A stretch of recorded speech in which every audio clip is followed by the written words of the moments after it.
दोस्तों नमस्कार, स्वागत है आपका मेधावी ज्ञान सरोवर मंच पर। और आज हम लोग मॉडर्न हिस्ट्री का पहला टॉपिक पढ़ेंगे। इससे पहले छोटा सा टॉपिक था यूरोपीय कंपनियों का भारत आगमन, और उसमें जो सबसे पहले वो पुर्तगाली आते हैं, तो पुर्तगालियों से हम लोग स्टार्टिंग करते हैं और इसे बहुत ही अच्छी तरीके से हम लोग समझ लेंगे। ये जो वीडियो है ये हर एग्जाम के लिए है, वनडे एग्जाम के लिए भी है, पीसीएस के लिए भी है, आरओ के लिए भी है, क्योंकि इसमें कुछ ऐसी डेट होगी जो आप लोगों ने नहीं पढ़ी होगी। मतलब आप लोगों का मतलब है कि सामान्य जो बच्चे हैं जो लगातार तैयारी कर रहे हैं उन्होंने तो पढ़ी होगी। और आपको बता दूं कि मैंने लगभग 15 से ज्यादा जो है वो मेंस दिए हैं पीसीएस के, लेकिन वही है कि साधनों के अभाव के कारण जो है वो इस तरीके से वीडियो बनानी पड़ रही है। ज्ञान का अभाव नहीं है, साधनों का अभाव है, इसलिए आप लोग जो है सीरियस होकर इस वीडियो को देखें। तो देखिएगा, हम लोग सबसे पहले देखते हैं कि यहाँ पर पुर्तगाली आते हैं। तो पुर्तगालियों में अब सबसे पहले जो व्यक्ति आता है वो आता है वास्को डी गामा। और इससे संबंधित जो जितनी ये सनें दी गई हैं इनको हम लोग एक एक करके पढ़ेंगे, लेकिन सबसे पहले हम लोग वास्को डी गामा के बारे में पढ़ते हैं। वास्को डी गामा से संबंधित कुछ सने जो हैं वो अच्छी तरीके से, 4 सन जो हैं, आपने अभी देखा था आरओ के पेपर में पूछा गया था साइमन कमीशन के बारे में कि वो दोबारा आया, कब आया।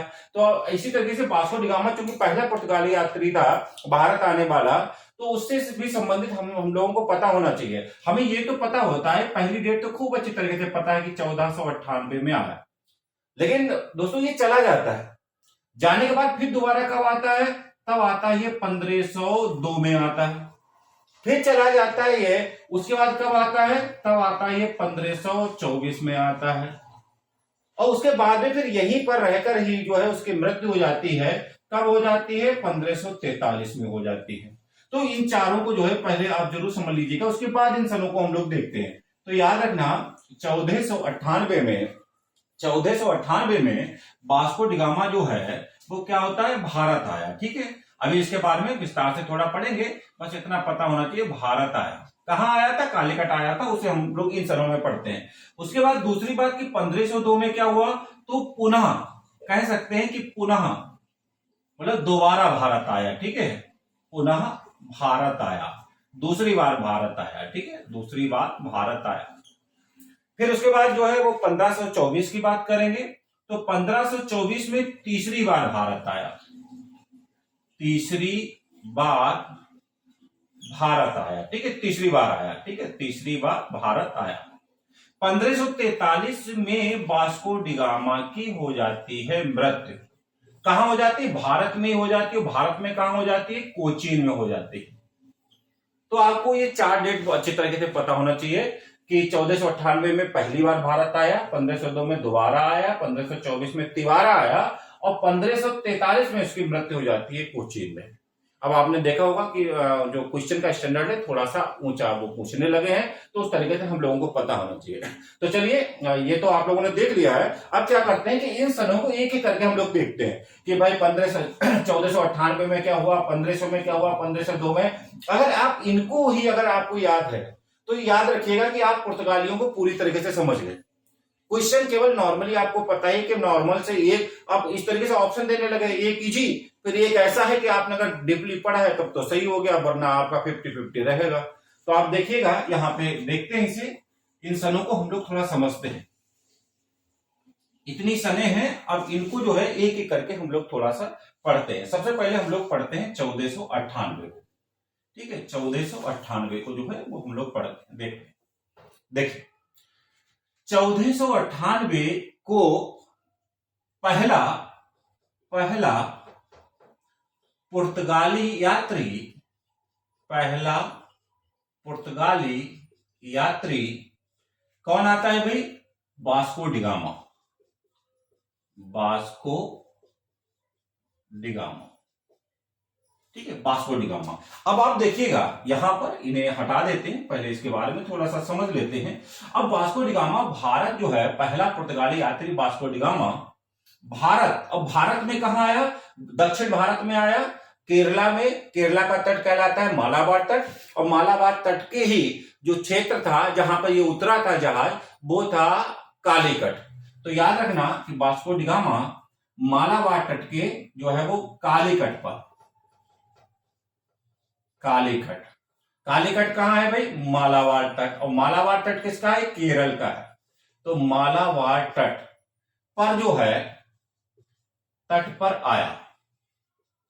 अब क्वेश्चन फिर आता है कि ये मालाबार कालीकट तट पर तो आया, लेकिन ये डायरेक्ट आ गया नहीं, ये किसी की सहायता से, एक मतलब रास्ता दिखाने वाला जो मिल गया उसी की सहायता से आया। क्योंकि पहले जो अफ्रीका था, अफ्रीका के दक्षिणी भाग तक पहुंचा था, उसके बाद में फिर वहीं से थोड़ा आगे बढ़ा तो जो अब्दुल मजीद जो एक गुजराती था, तो उसी की पीछा करते करते जो है ये भारत तक पहुंच गया था। तो याद रखना, पूछा जाए किसकी सहायता से, कौन पथ प्रदर्शक था, पूछा जाए कौन पथ प्रदर्शक था, तो पथ प्रदर्शक था अब्दुल मजीद। अब्दुल मजीद। और ये जो अब्दुल मजीद जो पथ प्रदर्शक था, कहां का था भाई? तो ये गुजराती था, गुजराती था। ठीक है, एक तो ये बात याद रखना। अब उसके बाद जो है, अब यहां पे एक चीज आप समझिएगा कि ये जो वास्को डी गामा है, जब यहां पे भारत आता है, जब भारत आता है तो यहां का जो स्थानीय राजा होता है, दक्षिण का जो स्थानीय राजा होता है, ठीक है, स्थानीय जो राजा होता है, भारत का मतलब दक्षिण में जहां पहुंचता है, तो यहां पर स्थानीय राजा होता है जमोरी। जमोरी।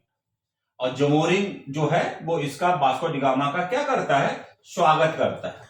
अतिथि देवो भव, इसका स्वागत करता है। अच्छा, जमोरिन तो स्वागत करता है, लेकिन यहाँ पे जो अरब यात्री होते हैं पहले से, वो इसका विरोध करते हैं। वो इसका क्या करते हैं? विरोध करते हैं। तो आपने केवल एक चीज देखी 1498 में। अच्छा, पूछा जाए कौन सी तारीख थी जिस दिन वो आया था, तो आप कह सकते हैं 20 मई।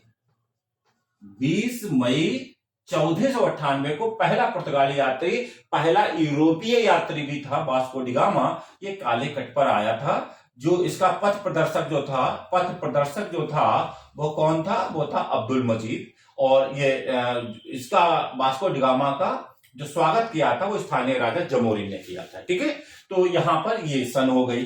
अब आप देखिएगा, इसके बाद देखिएगा, यहां पे ये बात हो गई।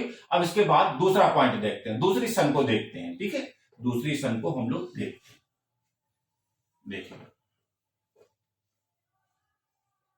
अब बात आती है 1500। 1500 में क्या हुआ था भाई?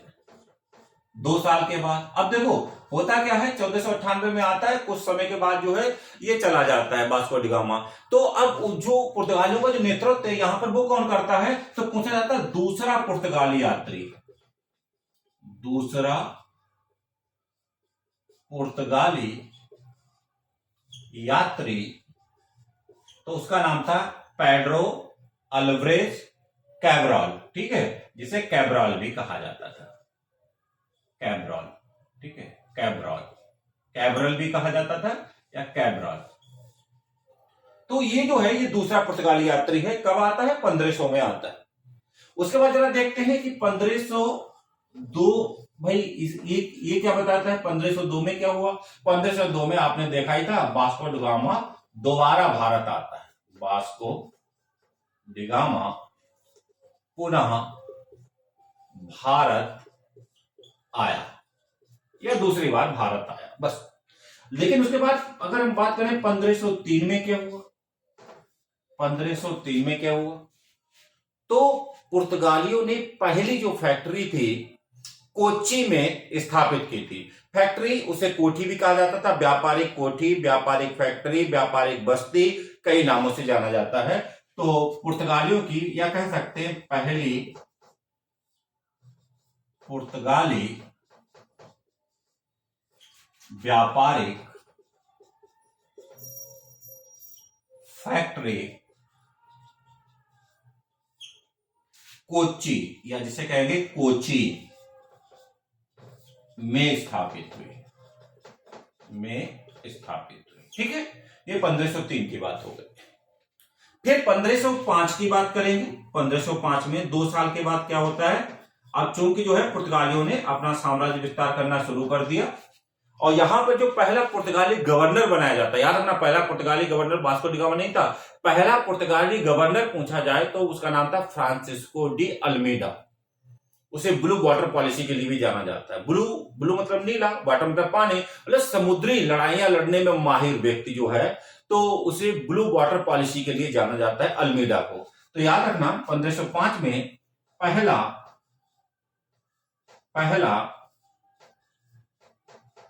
पुर्तगाली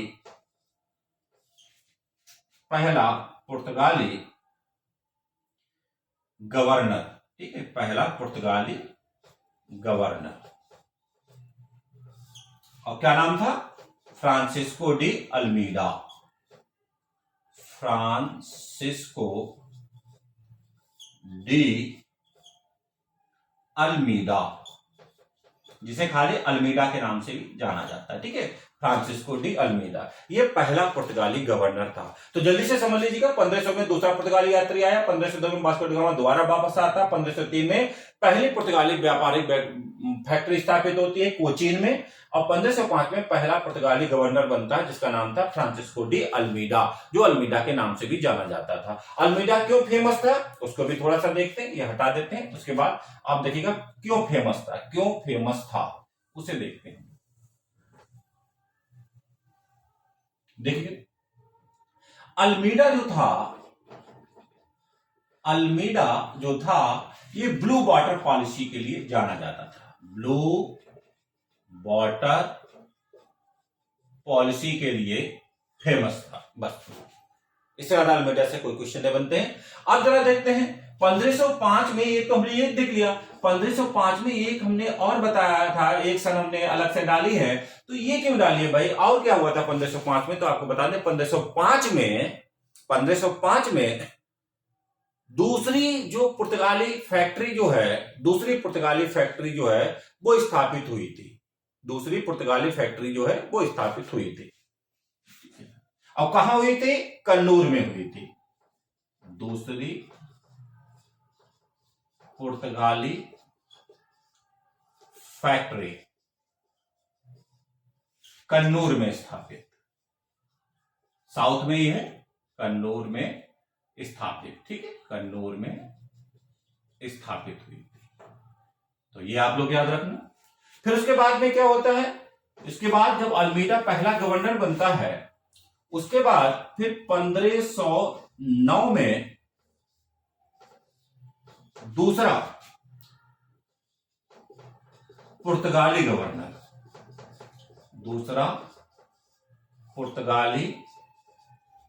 गवर्नर, कोई बताएगा क्या नाम है उसका? उसका नाम है Alfonso de Albuquerque. Alfonso de Albuquerque, ठीक है, जिसे अल्बुकर्क भी कहा जाता था। अच्छा, अब अल्मीडा पहला था, अल्बुकर्क दूसरा था। अब इन्हीं दो से दो क्वेश्चन और बनते हैं, आप देखिएगा क्या क्वेश्चन बनते हैं, समझिएगा। अगर पूछा जाए पुर्तगाली साम्राज्य का संस्थापक, और ये क्वेश्चन बनता है पुर्तगाली साम्राज्य का वास्तविक संस्थापक। पुर्तगाली साम्राज्य का वास्तविक संस्थापक, तो इन दोनों में आप देखिएगा, अगर संस्थापक पूछा जाए तो आपको पता ही है पहला गवर्नर था जो अल्मीडा, उसी को ही पुर्तगाली साम्राज्य का संस्थापक कहा जाता है। लेकिन पुर्तगाली साम्राज्य का वास्तविक संस्थापक पूछा जाए तो फिर अल्बुकर्क हो जाएगा, अल्बुकर्क हो जाएगा। अब आप समझ गए होंगे क्यों कहा जाएगा, क्योंकि अल्बुकर्क जो है वो अल्मीडा के सपने को पूरा करता है। इसका सपना था साम्राज्य विस्तार हो, और साम्राज्य विस्तार को करने का कार्य जो है वो करता है अल्बुकर्क। कौन करता है? अल्बुकर्क करता है। तो यहां पर ये बात हो गई। अब देखते हैं, आगे देखते हैं इसी से संबंधित कुछ क्वेश्चन कि कैसे क्या करता है अल्बुकर्क भाई, उसे भी थोड़ा समझते हैं। इसे हम हटा देते हैं, देखिए अब बात करते हैं 1510 अल्बुकर्क की है इस समय। अब अल्बुकर्क क्या करता है? सबसे पहले अल्बुकर्क क्या करता है, कैसे साम्राज्य का विस्तार करता है? तो अल्बुकर्क जो है 1510 में जो बीजापुर पड़ता है, तो बीजापुर के आदिल शाह वंश से, आदिल शाह वंश से क्या करता है अल्बुकर्क, ये गोवा को छीन लेता है, गोवा को छीन लेता है, गोवा को छीन लेता है। और आप समझ सकते हैं कि जो है गोवा आगे चलकर जो है निनो दी कुना जो है वो इसे कैपिटल बनाता है, उसको हम लोग आगे देखेंगे। तो 1510 में फिर क्या होता है, 1511 में, 1511 की बात करेंगे तो 1511 में जो दक्षिण पूर्व के क्षेत्र हैं मलक्का और हारमुज, तो उनको जो है उन पर अधिकार कर लेता है, ठीक है। तो कह सकते हैं 1511 में मलक्का एवं हारमुज पर अधिकार कर लेता है, अधिकार कर लेता है, ठीक है। अच्छा, अगर पूछा जाए कि धीरे धीरे अब अधिकार तो ये बढ़ रहा है, जब ये अधिकार बढ़ रहा है तो जो पुर्तगाली होते हैं वो अपना एक साम्राज्य बना लेते हैं। तो पूछा जाए उस साम्राज्य का नाम क्या है, तो देखिएगा उस साम्राज्य और पुर्तगाली साम्राज्य जो है, पुर्तगाली जो साम्राज्य है जो बन गया था पुर्तगाली साम्राज्य, पूछा जाए इस साम्राज्य का नाम क्या है, तो इसे कहा गया एस्तादो दा इंडिया, एस्तादो दा इंडिया, एस्तादो दा इंडिया, ये नाम पड़ता है पुर्तगालियों का। अच्छा, पूछा जाए पुर्तगालियों के कौन कौन से क्षेत्र थे में, कौन कौन से क्षेत्र थे, तो आपने अभी देखा जो सबसे मुख्य था ये तो गोवा हो ही गया, गोवा हो गया, दमन हो गया, दीव हो गया, उसके अलावा जो है वो बशीम हो गया, हुगली है, हुगली है, सेंथो में, ये मद्रास का क्षेत्र है, सेंथो में, सालसेट जो मुंबई का क्षेत्र पड़ता है, सालसेट इत्यादि। ये कई जो क्षेत्र थे इन सब पर जो है मालाबार तट और कोरोमंडल तट पर भी जो इनका कब्जा था। तो ये हो गई 1511 तक की बात। आगे देखते हैं और क्वेश्चन देखते हैं, यहाँ पर इसे हटा दिया जाए, इसे हटा देते हैं, आगे देखते हैं इसमें।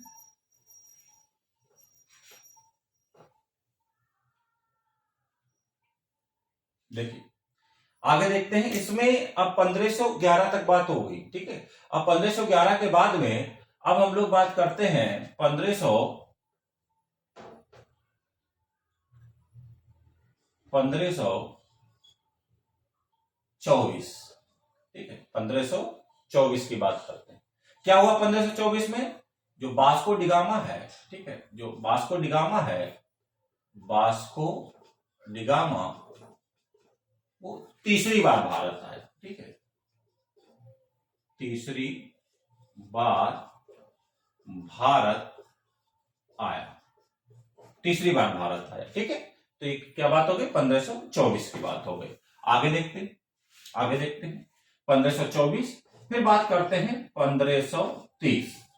अच्छा, अभी तक जो राजधानी थी पुर्तगालियों की, कैपिटल की, वो थी कोची। लेकिन जैसे ही जो है यहाँ पे जो पुर्तगाली गवर्नर होता है जिसका नाम होता है निनो दी कुना, निनो दी कुना, ये क्या करता है, ये कोचीन से राजधानी बदल देता है, गोवा को कर देता है, ठीक है। तो निनो दी कुना द्वारा गोवा को राजधानी, ठीक है, गोवा को राजधानी जो है वो बनाया गया, गोवा को राजधानी बनाया गया। तो ये बहुत बार पूछा भी गया है कि गोवा को कब राजधानी बनाया गया, किसके द्वारा, निनो दी कुना द्वारा। कब बनाया गया, 1530 में बनाया गया, ठीक है, 1530 में बनाया गया, ठीक है। अब आगे देखते हैं। अब बात आती है 1534, 1534। अब देखो ये सन जो बहुत डीप बच्चे पढ़े होंगे उन्हीं को पता होगी। 1534 में होता क्या है, जो बंगाल का जो शासक होता है मसूद शाह, तो वो जो है वो क्या करता है, उनसे जो पुर्तगाली हैं वो एक तो चटगांव और ये सतगांव उनको जो है वो प्राप्त करता है, उनको जो है क्या करता है, प्राप्त करता है। तो उसको थोड़ा सा हम लोग देख लेते हैं, उसको थोड़ा सा देख लेते हैं।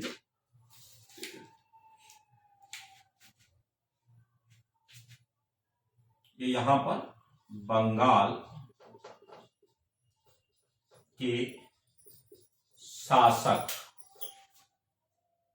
ठीक है, सॉरी मसूद शाह नहीं, महमूद शाह, महमूद शाह से पुर्तगाली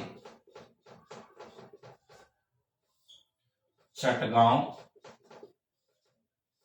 तथा शतगांव में व्यापारिक फैक्ट्री खोलने की अनुमति प्राप्त करते हैं, अनुमति प्राप्त करते हैं। ठीक है, तो ये बहुत से कम बच्चों को पता होता है कि भाई किससे जो है वो चटगांव और सतगांव, ठीक है, चटगांव और सतगांव में जो व्यापारिक फैक्ट्री जो है खोलने की अनुमति प्राप्त करते हैं। तो बंगाल का शासक होता है महमूद शाह। ठीक है, अब आप देखिएगा ये 1534 तक बात हो गई, उसके आगे देखते हैं, उसके आगे देखते हैं।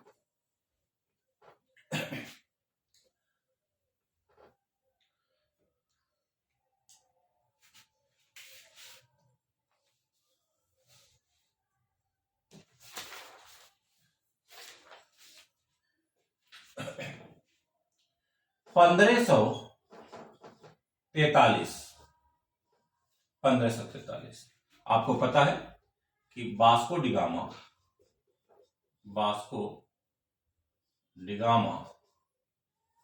की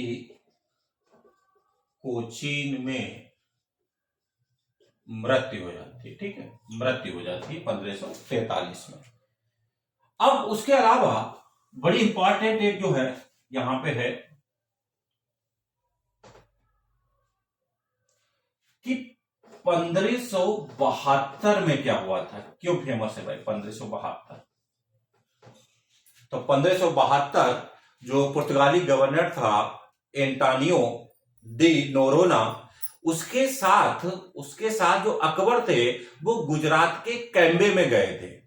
तो ये बड़ा अच्छा क्वेश्चन है कि मुगल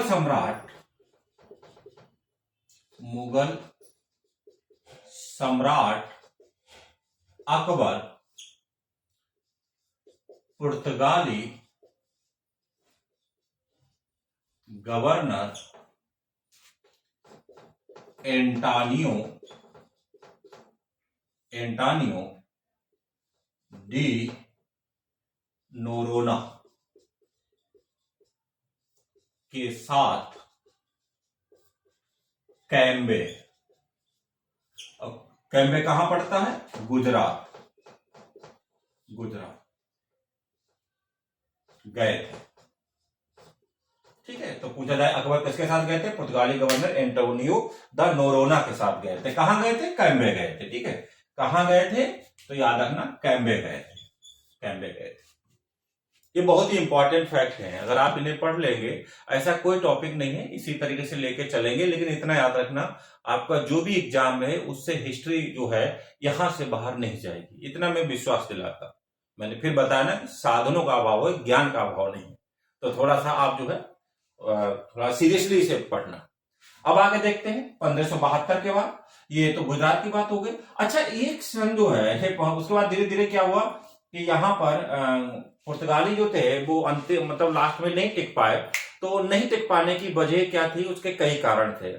एक तो ये कह सकते हैं जनशक्ति का अभाव था, लंबी यात्रा भी थी। सबसे बड़ा कारण था उन्हें ब्राजील मिल गया था उपनिवेश के रूप में, तो उनका इंटरेस्ट थोड़ा भारत में कम हो गया। लेकिन ऐसा नहीं है, उसके अलावा जो डच आते हैं तो डच भी जो है पुर्तगालियों को लिमिट में करने का काम करते हैं। और उनकी जो धार्मिक जो कट्टरपन था वो बड़ा मतलब खतरनाक था यहाँ पे अपना साम्राज्य स्थापित करने के लिए। तो ये कुछ ऐसे रीजन थे जिससे कि पुर्तगाली यहाँ पर नहीं टिक पाए। एक सन जो है इन सबके अलावा एक आती है जो है आपको बताते हैं 1961। आप कहेंगे ये तो आजादी की बात की डेट है, ये तो आजादी के बाद की डेट है, इसका क्या मतलब है? तो आप समझिएगा कि पूछा जाए कौन सी यूरोपियन कंपनी है या कौन से यूरोपियन थे जो सबसे पहले आते हैं सबसे बाद में जाते हैं, तो वो कौन है? वो पुर्तगाली थे। आते हैं 1498 में, जाते हैं 1961 में, बड़ा मुश्किल से यहां से निकलते हैं। तो याद रखना कि यहां पर 1961 में जो है वो पुर्तगाली जो है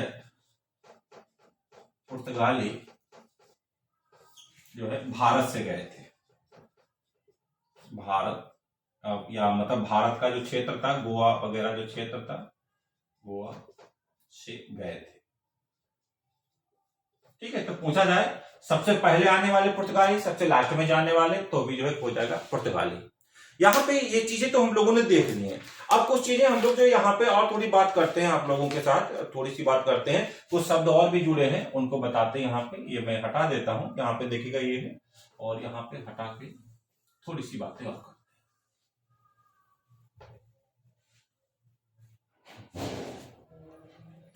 पूछा जाए कि पुर्तगालियों की यहाँ पे क्या उपलब्धियां रही, वास्तु के क्षेत्र में क्या रहा, तो याद रखना पुर्तगालियों से यहाँ पर जो है अगर स्थापत्य कला की बात करेंगे तो गोथिक स्थापत्य कला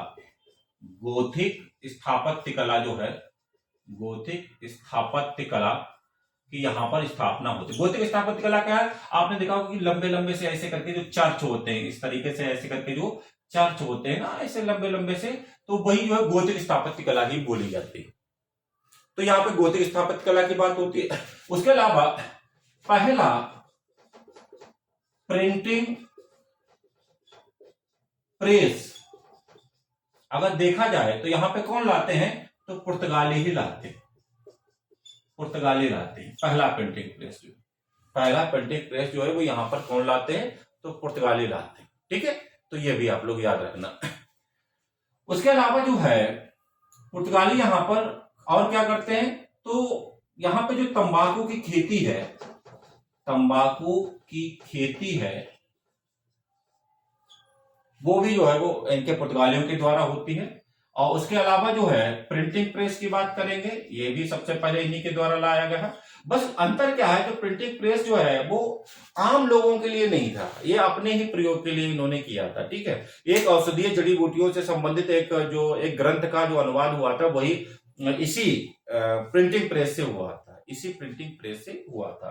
तो तंबाकू खेती है, प्रिंटिंग प्रेस है, बाकी और भी कई ऐसी चीजें हैं, लेकिन इसमें जो सबसे मेन है वो तंबाकू खेती, प्रिंटिंग प्रेस की बात यहाँ पे होती है। उसके अलावा देखिएगा पुर्तगालियों में आप अगर देखेंगे इस समय जो फादर एक विवाह है और मांस रेट है। ठीक है, फादर एक विवाह एवं मांस रेट, ये जो है ये फादर एका विवाह या एक विवाह एवं मांस रेट, ये पुर्तगालियों के समय ही अकबर के दरबार में आए थे। ठीक है, अकबर के दरबार में आए थे। कौन थे ये? धर्म प्रचारक थे, ईसाई धर्म प्रचारक थे। ये लोग क्या थे? ये ईसाई धर्म प्रचारक थे, ईसाई धर्म प्रचारक। अब आप देखिएगा क्वेश्चन पूछा जाए कि अकबर के दरबार में ईसाई धर्म प्रचारकों का प्रवेश किनके द्वारा होता है, तो हम कह सकते हैं फादर एक विवाह मांस रेट के द्वारा होता है। उसके अलावा आपको बता दें कि यहाँ पर जो है ये जो व्यापार करते थे तो वहां से जो है अपने यहाँ से सोना है, चांदी है, बहुमूल्य रत्न है वो लाते थे, और उसके बदले में यहाँ से जो है वो मतलब वस्तुएं प्राप्त करते थे, मसाला प्राप्त करते थे, अफीम है, सोरा है, बहुत सी चीजें हैं, तो उनको ये प्राप्त करते थे। तो ये कह सकते हैं कि इन लोगों ने कोई ऐसा नहीं वस्तु विनिमय नहीं किया, बल्कि जो है वो वहां से लाते थे, उसके बदले में ये वस्तुओं को प्राप्त करते थे। तो दोस्तों ये हम लोगों ने पुर्तगालियों के बारे में पढ़ा है। इसी तरीके से आगे हम लोग डच के बारे में पढ़ेंगे। बहुत से ऐसे अनछुए पहलू जो आपके एग्जाम के हिसाब से बहुत इंपॉर्टेंट है, पीसीएस, आरओ, बाकी जो भी अपर एग्जाम है और जो भी लोअर एग्जाम है, उन सबके लिए बहुत महत्वपूर्ण है, बहुत महत्वपूर्ण है। ये सने जो है वो आपको हर जगह पे नहीं देखने को मिलेगी। और इसी तरीके से आगे भी इन सब जो है जो महत्वपूर्ण ये टॉपिक हैं हिस्ट्री के, उसके बाद ज्योग्राफी के भी सब कुछ लाएंगे, पॉलिटी के लाएंगे। तो उस हमसे जुड़े रहने के लिए जो है वो आप लगातार देखते रहिएगा। बस इतनी गुजारिश है कि आप सब्सक्राइब भी करिएगा इस चैनल को, और उसके अलावा जो है वो लाइक भी करिएगा, क्योंकि इसी से हमारी हिम्मत भी बढ़ेगी और आगे जो है वो इसी तरीके का मैटर हम आपके लिए इंपॉर्टेंट लाते रहेंगे। तो आज हम अपनी यही बात खत्म करते हैं। ओके, नमस्कार।